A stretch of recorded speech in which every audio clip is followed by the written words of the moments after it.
अनारे में बेटे देखावे पावर हाउस रे। बाप मोरे अनारे में बेटी देखावे पावर हाउस रे। ढेर मत बोलो।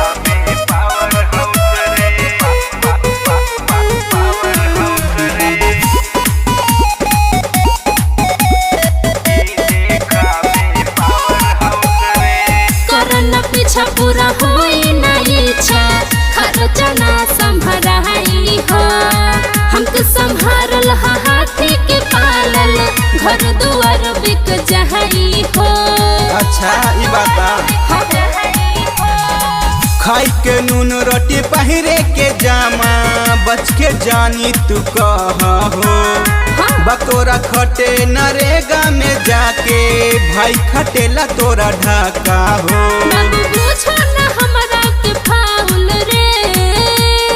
अच्छा बाप मोरे अनारे में बेटी देखावे पावर हाउस रे।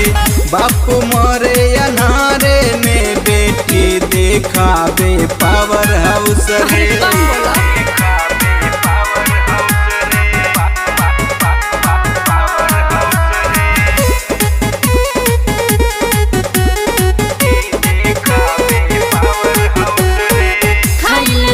दही माखन मलाई डब साबुन से नहाइले।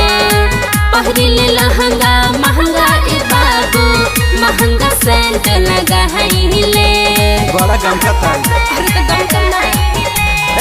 पाथेलू गोबर नहरिया पजा के पियरी माटी से नहालू हो। जाने ले बूची हम तोहरो चरितर बनो न ढेर तू चालू हो।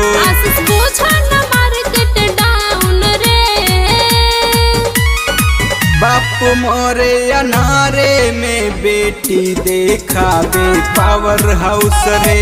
बाप मोरे अनारे में बेटी देखावे पावर हाउस रे। काम करो।